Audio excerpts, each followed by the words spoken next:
우리 창세기 28장 오늘 10절로 마지막 22절 말씀을 보면 우리 야곱이 이제 그 형의 낯을 피해서 바로 이렇게 떠나는 그의 집을 떠나가는 우리 그 모습을 말씀해주고 있는데, 바로 집을 떠나서 하룻길을 가는 그동안의 이 모습이 오늘 이 본문에 기록되어 있는 말씀입니다.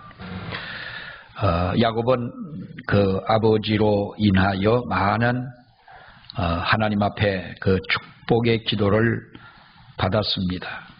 바로 장자의 축복을 그가 받고 이제 그 하나님 앞에 어느 누구도 받을 수 없는 그의 형 에서가 받아야 할 바로 그 축복을 야곱이 받았습니다마는, 그러나 그것으로 그 복을 받았다고 그는 평안하게 그의 집에 머물러 있을 그러한 그 사람이 되지를 못했습니다.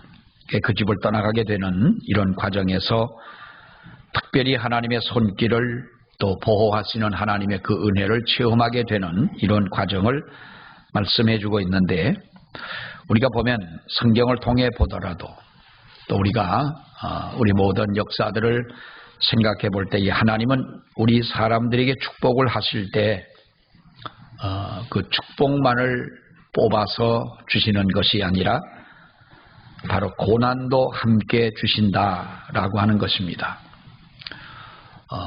사람들이 직장에서는, 직장 생활을 하면서는 또 직장에서 그의 어떠한 자리, 위치, 계급 이것이 올라가게 되지요. 군대도 마찬가지로 그 군대에서 점점 계급이 올라가게 됩니다.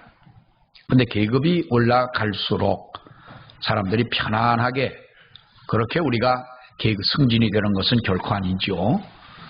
한 계단의 계급이 더 올라가고 더 높아지려고 한다면 그에 따르는 상응하는 바로 그 고난과 역경, 그 힘든 일들이 얼마나 있어야 한다라고 하는 것입니다. 거저되는 것은 아닌 거지요. 다시 말하면 하나님의 축복도 마찬가지라고 하는 것입니다. 하나님이 우리 가만히 있는 사람에게 복을 주시고 우리가 감당할 수 없는 그러한 축복을 거저 부어주시는 바로 그런 하나님이 아니라, 우리가 하나님 앞에 복을 받을 만한 그러한 자세가 되어질 때에, 믿음이 될 때에 하나님이 축복을 하십니다마는, 또 그 축복을 하나님이 주시는 은혜와 복을 우리가 감당하려면 그만한 훈련, 또 역경, 어떻게 보면 바로 이러한 그 고통, 이런 것이 없이는 하나님이 거저 주시는 것이 아니다라고 하는 것이죠. 우리가 그 모습을 오늘 이 성경에서 보면 잘 알 수가 있습니다. 축복을 받자마자 에서의 손길을 피해서 바로 그는 이 자기의 편안했던, 안락했던, 정말 모든 것이 부럽지 않았던 그런 환경을 떠나야만 했던 것이고, 환경적으로 본다면 그는 더 어려워질 수밖에 없는 그런 상황에 처하게 됐다. 그래서 축복의 여정에는 반드시 그에 상응하는 고난의 길이 뒤따른다라고 하는 것을 볼 수가 있습니다. 그래서 우리는 사실 누구나 당하는 이 고난을 우리가 너무 두려워해서는 안 되는 것입니다. 우리 앞에 당하는 여러 가지 힘들고 어려운 이러한 일들을 우리가 두려워하거나 그것을 피하려거나 해서는 안 된다라는 것이죠. 중요한 것은 고난 중에 우리의 모습을 하나님 앞에 보여드리고, 우리가 어떠한 어려움 중에라도 하나님 앞에 인정을 받을 수 있는 그런 믿음이 돼야 하는 줄로 믿습니다. 그러면 고난은 분명히 승리로 변하게 된다라고 하는 것이죠. 고난은 분명히 승리로 변하게 된다. 어려움이 있을 때에 바로 그 어려움이라고 하는 것은 우리를 분명히 승리하게 만드는 바로 그 조건이 된다.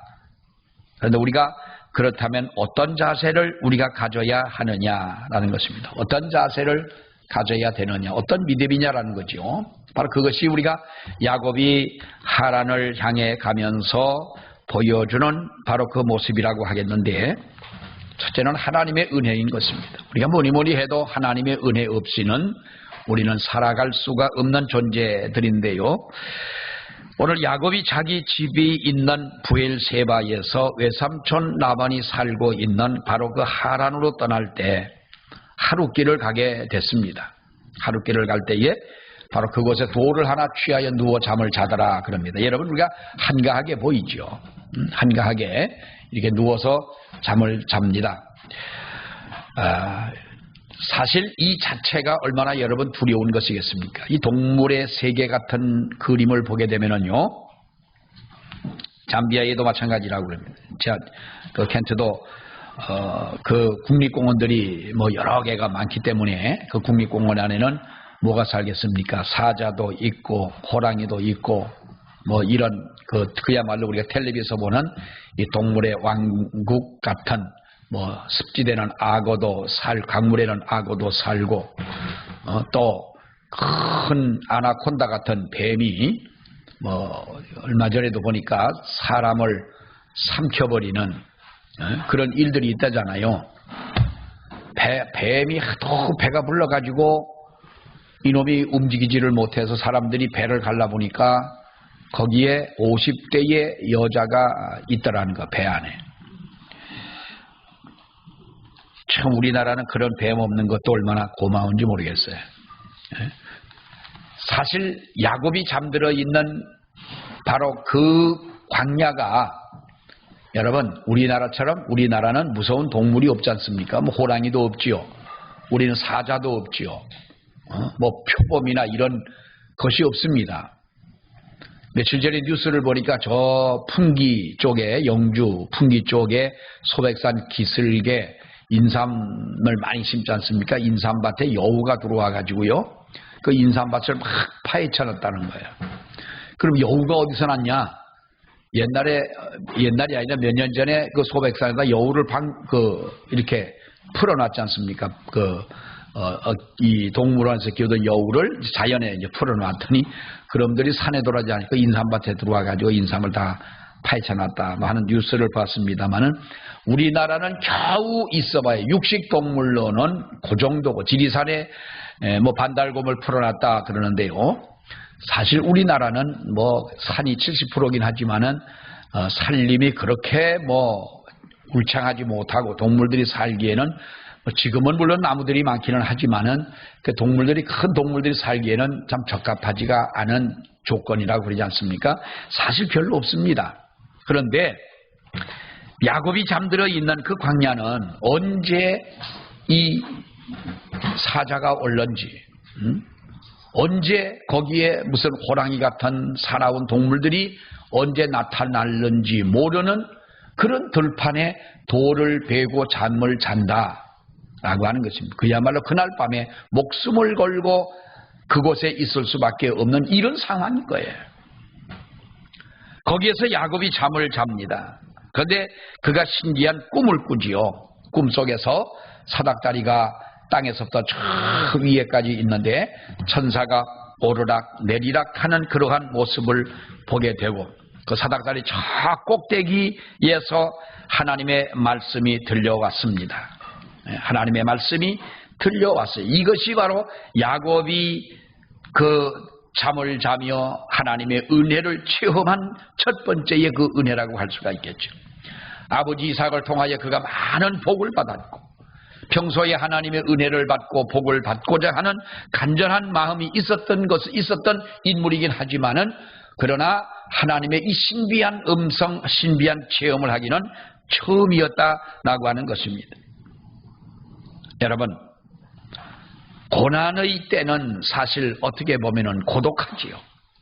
고난이 닥칠 때에 고독합니다. 그러나 그때는 더욱더 하나님을 가까이 할 수 있는 그때인 줄로 믿습니다. 우리가 어려움을 당할 때에는 하나님을 가까이 할 수 있는 절호의 기회가 온 줄로 믿으시기를 바랍니다.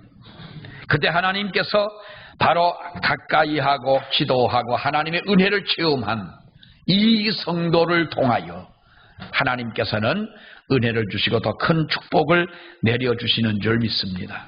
여러분, 또 하나는 하나님의 말씀에 귀를 기울여야 한다. 하나님의 음성을 들어야 한다는 것입니다. 우리가 13절로 15절의 이날 이 말씀을 보게 되면 아브라함과 이삭에게 주신 바로 축복의 약속대로 야곱에게도 그가 누운 땅을 주시고 그의 자손을 창대케 하고 그가 어디로 가든지 하나님은 함께 하시겠다. 임마누엘의 하나님으로 너와 함께 하시겠다고 하는 이 약속을 주십니다. 우리가 한번 13절 28장 13절 한번 봅니다. 시작. 또 본즉 여호와께서 그 위에 서서 이르시되 나는 여호와니 너희의 조부 아브라함의 하나님이요 이삭의 하나님이라. 내가 누워있는 땅을 내가 너와 네 자손에게 주리니 14절 네 자손이 땅에 티끌같이 되어 내가 서쪽과 동쪽과 북쪽과 남쪽으로 퍼져나갈지며 땅의 모든 족속이 너와 네 자손으로 말미암아 복을 받으리라. 너로 말미암아 복을 받으리라는 거예요. 여러분 이것이 무엇입니까? 너로 말미암아 복을 받는다라고 하는 것은 하나님이 우리를 특별히 사랑하고 특별히 축복을 하시는 것이 아니라 바로 이것은 야곱이라고 하는 이 사람의 믿음을 통하여 하나님께서는 그 믿음을 보시고 그의 후손들에게도 같은 복을 내려 주시겠다 하는 말씀입니다. 무엇보다 여러분 우리가 그 말씀 하나님의 그 축복을 우리가 소망하고 기대한다면 중요한 것은 우리가 무엇보다 하나님의 말씀에 귀를 기울이고 하나님의 말씀을 가까이 하는 우리 삶이 되어야 한다는 거지요. 우리가 보세요 여러분, 하나님의 말씀에는 하나님의 위로의 음성도 있고 또 하나님의 말씀에는 축복을 상기시켜주는 음성도 있지 않습니까? 때로는 회개를 촉구하시는 하나님의 말씀도 여러분 있습니다. 특히 고난 자체가 어떻게 보면 하나님의 음성이라고 하는 거예요. 하나님의 음성이다. 어떤 분이 그럽니다. 자기가 평범한 직장인이 돼가지고 직장 생활을 합니다. 대학을 나오고 직장에 들어가서 직장 생활하면서 꼬박꼬박 월급 받고 좋은 회사에 들어가서 있는데 새벽 기도회를 나갑니다. 서울교회 같은 교회들은 출근하는 사람들이 많기 때문에 새벽 5시에도 예배를 드리지만 새벽 예배를 2부로 드려서 이제 6시부터 새벽 2부 예배 교회 형편마다 다르겠습니다만은 6시나 6시 반 예배를 드리고 직장 나가는 사람들에게 빵이나 커피를 하나씩 주고 지금은 직장에서 다 일찍 나가면 직장에서 먹을 걸 다 주지 않습니까? 아침에 간단하게 먹을 수 있는 커피도 있고 빵도 있고 우유도 있고 다 줍니다만은 이제 그렇게 이제 직장인들을 위한 새벽 기도회를 하는데 그 새벽 기도회를 가가지고 기도할 때마다 어떤 때 하나님의 은혜를 주시고 회개가 되고 정말 그 하나님이 자기를 사랑한다는 것을 알게 되는데 자꾸 기도하면 할수록 너는 신학을 하고 하나님의 복음을 전하고 하라는 자꾸 그런 음성이 들려오더라는 거예요. 하나님 나는 그건 아니지 않습니까? 하나님 섬기는 일에 꼭 신학을 해야만이 되는 것은 아니지 않습니까? 그렇죠. 꼭 신학을 하고 목사가 되고 선교사가 돼야만 되는 건 아니니까요. 그래서 그것은 그저 내 마음의 느낌이겠지. 하나님의 은혜를 받고 보니 그런 마음이 들겠지. 자꾸 기도하면 기도할수록 자꾸 그런 음성이 들리는 것 같더라는 거야. 너무 괴롭더라는 거죠. 여러분 우리가 하나님의 음성을 들었으면 하지만 하나님의 음성이란 게 다 은혜스럽고 기쁘고 감사하고 좋고 이런 것만 들리는 게 아니잖아요. 이런 사람에게 있어서 이 음성 자체가 얼마나 고난이었겠어요. 그래서 할 수 없이 직장에 사표를 내고 신학을 합니다. 신학 공부를 하는데 신학을 하면서 또 기도를 하니까 하나님이 자꾸 자기를 보고 왜 선교사로 나가라는 거예요. 여러분 선교사를 나가면 선교하러 나가는 나라가 어디로 가야 되겠어요? 유럽으로 가겠어요? 아니면 미국으로 가겠어요? 네? 일본은 잘 사는 나라이긴 하지만은 그놈의 나라는 어떻게 된 게 난 일본을 가보면 많이 가보는 건 아니지만은 가서 느낀 것은 너무 우울하다는 것이고요. 그 사람들이 이상하게 왜 그렇게 예수를 안 믿는지 모르겠어요.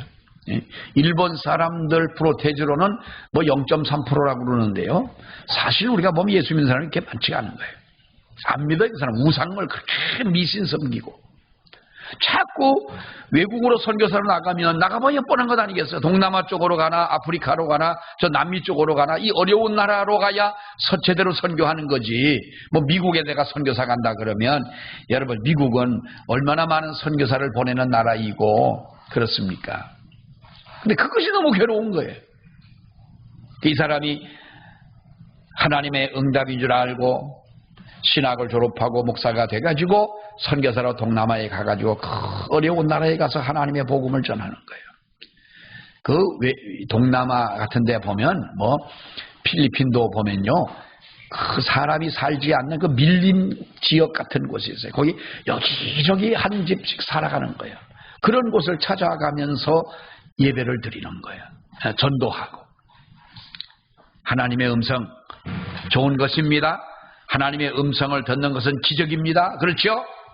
하나님의 음성을 듣는 것은 은혜 중에 은혜라고 하지만 그 말씀의 의미는 이것은 십자가요 고난인 거예요. 우리가 여러분 하나님의 은혜를 받았다. 은혜 받고 나서의 삶이라고 하는 것이 그저 어디 먼 길을 축지법을 써가지고 쉽게 나가고 모든 것 천하를 얻은 것 같은 그런 속에 살아가는 줄 압니까 여러분? 은혜 받은 성도의 삶이 얼마나 힘들고 어려우냐. 그러나 하나님의 말씀에 귀를 기울이고 하나님의 말씀을 붙잡고 살아갈 때에 하나님께서는 우리를 축복하시는 그 비결이 바로 그 말씀 속에 있다는 것이죠. 그래서 말씀을 우리가 늘 붙잡고 살아가는 우리들이 되어져야 한다는 것이고요. 자, 또 보면 하나님이 함께 하시는 것을 야곱은 깨닫습니다. 우리가 16절 말씀 봅니다. 16절 시작. 야곱이 잠이 깨어 이르되 여호와께서 과연 여기 계시고는 내가 알지 못하였도다. 하나님이 어디 계십니까? 하나님이 여기 계신 것을 내가 알지를 못했다. 자, 이 말이 무슨 말입니까? 하나님이 광야에 계신다 이 말은 아니죠. 야곱은 하나님의 음성을 듣고 하나님께서 자신과 함께 하시는 것을 믿었다라는 거예요. 하나님이 나와 함께 하는 것을 내가 알았다는 것을 인정하는 거예요. 우리가 기도할 때에 정성스럽게 간절히 기도를 드리는 것도 우리가 중요하지만 무엇보다 중요한 것은 무엇입니까? 주님이 나와 함께 하시고 주님이 나의 기도를 들으신다는 확신을 가지고 기도하는 우리 기도가 돼야 할 줄로 믿습니다. 그런 확신이 없으면 우리의 기도는 환경과 역사를 변화시키는 능력 있는 기도가 또 능력 있는 기도의 사람이 될 수가 없다는 것입니다. 그가 깨달은 것이 여러분 무엇입니까? 자신이 누운 자리가 하나님의 전이고 하늘을 통하여 하나님의 그 문이 열리는 것을 바로 그는 생각을 했고 또 그는 보았습니다. 그리고 그곳의 이름을 뭐라고 부릅니까? 이곳을 바로 베델이라는 것이에요. 베델은 바로 우리 하나님이고 그 하나님이 성경에 약속하신 대로 세상 끝날까지 우리와 함께 하신다는 것이고 여기가 바로 하나님이 계시는 집이다 라고 하는 거예요. 우리가 어렵고 어려운 일을 당할 때 하나님 앞에 더욱 붙잡고 매달리고 은혜 가운데 살아가려고 할 때는 하나님이 우리와 함께 하시지만 어려움을 당할 때 원망하고 불평하고 여러분 해보십시오. 사탄은 항상 우리를 유혹하고 우리 속에 들어와 속삭이지 않습니까? 다른 사람들 봐라. 다 성공하고 저렇게 하나님 알지 못하는 사람도 하나님을 원망하는 사람도 저렇게 원망하고 불평하고 악하게 살면서도 저 사람도 성공하지 않느냐? 그런데 왜 너는 그 모양 그 꼴이냐? 우리 마음속에 이런 생각을 할 때 여러분 이것은요 우리가 하나님과 동행하는 사람이 아닙니다. 동창회 가면은 우리가 그런 거 많이 느낀다고 그러잖아요. 응? 제일 동창회 때 공부도 못하고, 응? 제일 못났고, 날라리 같고, 연애질은 잘하고, 어떤 사람들, 쟤는 고등학교 때 연애질을 그렇게 잘하더니, 또 그런 게 또 시집도 잘 가더라니. 응? 그래가지고, 동창회 왔는데 좋은 차 타고 오지, 전부 가방은, 응? 뭐, 아주 비싼 그냥, 여기 우리 어저께 우리 바자회 할 때요, 우리 부도 났습니다, 사실은. 가방이 몇백만 원짜리가 2,000원, 3,000원 붙여가지고 나갔잖아요. 그 가방 가지고 온 권사님이, 서울에 있는 권사님인데, 그 자기가 그 비싼 가방이라는데, 그거 어디로 다 날아가, 2,000원, 3,000원 붙어가지고, 10,000원도 아니고 붙어가지고 다 날아갔는데, 그건 엄청난 손해죠. 자, 나보다 못한 저 사람이 저렇게 잘 사냐. 여러분, 우리가 원망하고 인간적으로 살아가려고 생각하다 보면은요, 세상적으로 살아가다 보면 그런 소리들이 우리에게 크게 들리는 거예요. 하나님이 나와 함께 하신다라고 하는 그런 의식은 점점 약해져 가는 거예요. 자, 우리는 하나님 앞에 하나님이 나와 함께 하신다라고 하는 이 확신을 야곱은 얻은 것이죠. 자, 그래서 그가 어떻게 합니까? 하나님 앞에 간절히 기도합니다. 20절, 21절 봅니다. 시작. 야곱이 서원하여 이르되 하나님이 나와 함께 계셔서 내가 가는 이 길에서 나를 지키시고 먹을 떡과 입을 옷을 주시어 내가 평안히 아버지 집으로 돌아가게 하시오면 하나님께서 나의 하나님이 되실 것이요. 자, 어떻게 보면 참 야곱다운 기도입니다. 그가 하나님 앞에 서원하여 기도합니다. 하나님이 나와 함께 계셔서 내가 가는 길에서 나를 지켜주시고 먹을 양식, 입을 옷을 주시고 또 나로 아비 집으로 편안하게 돌아가게 한다면 여호와께서 나의 하나님이 되시겠다. 자, 이 구절에서 우리가 볼 때에 이 구절은 정말로 간절한 기도이기도 하고 구체적인 기도이기도 한 것입니다. 하나님이 나를 인도하여 주시고 먹을 것과 입을 것을 주시고 나의 아버지 집으로 편안하게 돌아오게 하시면 하나님은 나 여호와는 하나님은 나의 하나님이 된다는 이 말이 그때 가서 하나님 섬기겠다는 말은 아니죠. 그러한 나를 그렇게 인도해 주실 하나님으로 믿고 고백하는 야곱의 기도인 거예요. 우리가 기도할 때 주기도문에 뭐랍니까? 여러분, 우리가 기도할 때에 기도하는 내용도 많고 중요한 것도 많은데 주기도문, 주 예수님께서 가르쳐준 기도에 보면 오늘 우리에게 일용할 양식을 달라 기도했어요. 아니, 그것이 우리 기도의 제목이냐는 거죠. 그러나 여러분, 기도는요, 우리가 잘하는 기도가 어떤 기도입니까? 잘하는 기도가 어떤 기도요? 하나님 앞에 실제적인 기도가 잘하는 거예요. 자, 호랑이가 산길을 가다 호랑이가 나타났어요. 그럼 여러분 어떻게 되겠어요? 기도해요, 안 해요? 자, 호랑이를 만났으면 기도해야 될까요? 돌을 짚는 게 빠를까요? 자, 기도합시다. 기도합니다. 기도하는데 뭐라고 기도합니까? 호랑이가 눈을 새빨갛게 뜨고 탁 옵니다. 우린 내인대로 다가오는 건 또 다가옵니다. 그러면 거룩하시고 자비로우신 하나님 아버지, 천지에 안 계신 곳이 없는 무소부재하신 우리 하나님 아버지시여, 독생자를 주심을 언제 우리가 이 기도를 하겠냐. 옛날에 제가 어릴 때 우리 교회 부흥회로 왔던 어떤 목사님이 그런 말씀하시더라고. 그 똑같은 얘기를 하면서 뭐라고 기도했냐면 하호 그랬대요. 하호가 뭐냐? 하나님 아버지, 호랑이가 오고 있습니다. 하호 그랬는데 보니까 호랑이가 돌아가더라는 거예요. 그래요. 하나님은 우리의 중심을 보시는 하나님. 말은 헛나갔어도 우리 중심 하호 하니까 호랑이가 간다. 사실 우리 기도에 보면은 너무 우리가 좀 서식이 복잡하고요. 우리 기도가 너무 참 수식어가 많습니다. 다 떼고. 그러니까 하나님 앞에는 간절함이 있어야 되고, 하나님께서 우리의 중심을 보실 때에 정말로 내가 중요한 한 가지 기도의 원리를 가지고 기도하는 것이 우리 하나님 앞에는 가장 소중한 기도인 줄로 믿습니다. 여기에 보면은 야곱의 기도가 뭡니까? 하나님, 그가 뭐라고 기도를 했습니까? 나와 함께 계시라. 나와 함께 계시라. 내가 가는 길에 나를 지켜주시고 먹을 것과 입을 것을 주시고 아버지 집으로 돌아오게 하신다면 나로 평안히 아버지 집으로 돌아오게 해달라. 그 기도인 거예요. 어떻게 보면 우리가 그런 기도는요, 안 해도 내가 할 수 있는 일 아니겠어요?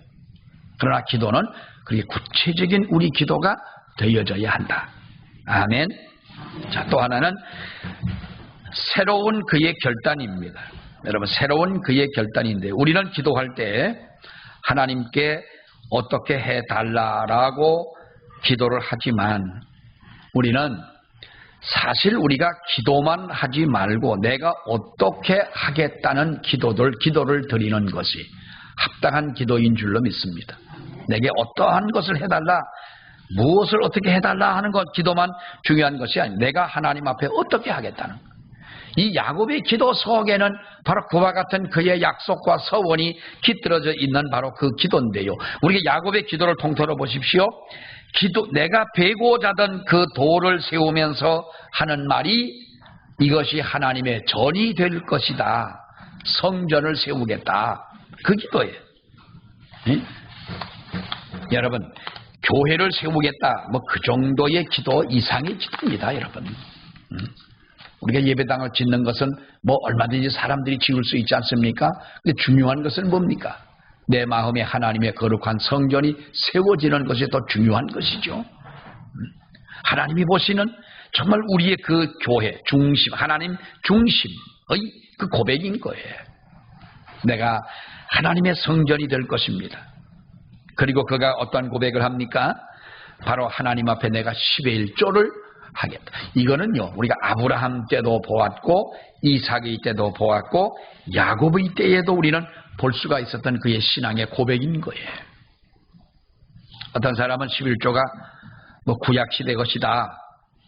신약시대에 와서 우리가 11조는 왜 우리가 해야 되느냐. 신신학주의자들은 지금도 그렇게 가르치고 있습니다. 그러니까 젊은 사람들에게는 아주 좋습니다. 11조에 대한 부담이 없고요. 그러니까 뭐 좋습니다. 그러나 여러분 보십시오. 우리가 분명한 것은 여기에서 우리가 구약시대와 신약시대의 구분이 무슨 의미가 있느냐, 어떤 의미가 있느냐는 거예요. 이것은 꼭 구약시대의 것이고 신약시대의 것이라고 우리가 구분을 해야 되느냐. 물론 구약시대에 있었던 것들은 상징적인 모든 것들은 폐하여졌습니다. 그러나 구약시대에는 무엇으로 구원을 받습니까? 구약시대 때 사람들은 뭘로 구원을 받아요? 자, 신약시대 때는 뭘로 구원을 받아요? 하나님이 아들 예수님을 이 땅에 우리의 구주로 보내주셨다. 하나님이 친히 이 땅에 오신 것이죠. 예수님의 십자가, 우리를 위해 돌아가신 그 주님이 하나님의 아들이시요 우리의 구세주다 라는 것을 고백하고 믿는 믿음으로 구원을 받습니다. 구원받는 길은 다른 것이 없잖아요. 그리고 구약에는 어떻게 구원을 받았냐 이 말이요. 구약에도 믿음으로 구원을 받습니다. 어떤 사람은 뭐 아주 똑똑한 척하고 율법입니다. 옛날에 우리도 그렇게 배울 때도 있었습니다. 구약은 율법을 행함으로 구원을 받았다 그러는데요. 율법을 어떻게 행합니까? 그걸 다. 그러니까 구약도 구약 시대에는 말씀 속에 우리 하나님의 아들 예수 그리스도를 성경에 말씀하고 있지 않습니까? 모세오경 때부터. 그러면서 장차 오실 예수 그리스도를 믿음으로 구원을 받는 것이. 구약에는 그렇게 구원을 받아. 신약에는 오신 예수님을 믿음으로 구원을 받았고. 우리가 지금 예수님 봤습니까? 그럼 우리는 어떻게 구원을 받습니까? 오신 그 예수 그리스도를 우리가 믿음으로 구원을 받는다는 거예요. 이것은 여러분 구약이나 신약이나 우리는 구분 짓는 데에 아무 의미가 없다라는 거예요. 어떻게 보면 우리는 신약 시대는 구약 시대보다 더 큰 은혜를 받지 않습니까? 더 큰 은혜를 받은 것이죠. 제사장들과 같은 구약 시대에는 대제사장들만 특별히 성소에 들어갈 수 있는 특권이 주어졌어요. 성전 안에는 아무나 들어올 수가 없어요. 근데 우리는 아무나 그 성전 안에 들어갈 수, 옛날 말로 하면은 아무나 지성소 안에도 들어갈 수가 있다는 것. 그러니까 구약 시대 때보다도 특별한 하나님의 은혜를 받은 우리들이라는 것 아닙니까? 더 큰 은혜를 받은 우리들 아닙니까? 여러분, 그렇다면 은혜는 더 많이 받고 우리가 헌신은 덜 하자라고 하는 바로 이것은 논리적으로도 잘못된 것이고 우리가 이것은 잘못된 여러분 판단인 것입니다. 하나님의 은혜는 우리가 받았고 내가 11조를 드리겠다 이 말은요, 우리가 하나님 앞에 내가 철저하게 말씀대로 살겠다라고 하는 그것을 보여주는 것이고, 아브라함이 왜 이 전쟁하고 돌아올 때에 자기 가졌던 모든 그 전리품들을 엘리멜렉에게 11조를 드렸다 하는 것은 바로 물질의 주가 되시는 하나님을 고백하고 인정하는 거예요. 우리 이렇게 예수 믿으면서 11조 하라 그러면 11조 하고 감사하라 그러면 감사하지. 뭐 굳이 그렇게 따지면서 지금 11조를 우리도 보면은 꼭 11조처럼 하면서도 굳이 11조라 하지 않는 분들이 있어요. 참 고집도 대단해.